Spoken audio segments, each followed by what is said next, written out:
Direto da redação. E outra uma decisão importante foi com relação ao imposto sobre operações financeiras, que afeta diretamente o mercado financeiro. Diante da necessidade ou diante das exigências do superávit primário e queda de arrecadação, o governo Lula, o presidente Lula, ele editou um decreto elevando as alíquotas do IOF, do Imposto sobre Operações Financeiras. A Câmara dos Deputados, o Congresso Nacional, foi lá, votou a medida derrubando o decreto do presidente Luiz Inácio Lula da Silva. O governo, então, ele recorreu ao Supremo Tribunal Federal, porque o Congresso, o setor bancário, ele quer fazer superávit primário, retirando dinheiro de previdência, de benefícios sociais, mas não mexendo na rentabilidade dele, não elevando carga tributária para o setor financeiro. O IOF ele não foi criado agora. O Imposto sobre Operações Financeiras ele foi criado no governo do Castelo Branco, o primeiro presidente do ciclo militar, em 1966.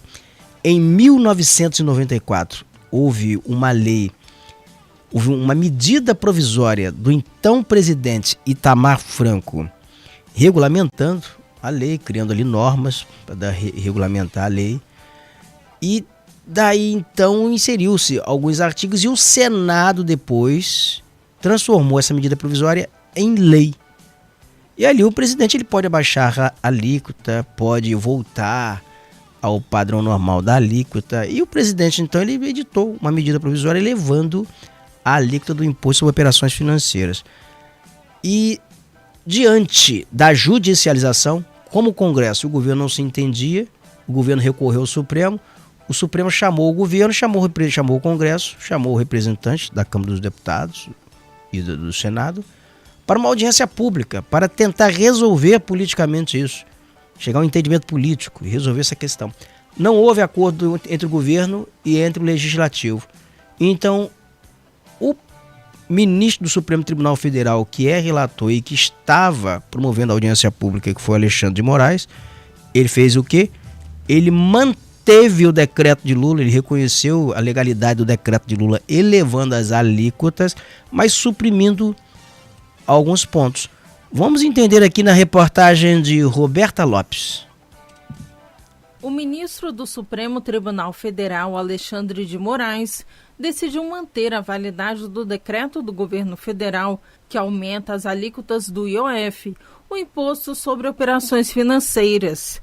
No mês passado, a matéria foi suspensa após votação no Congresso Nacional.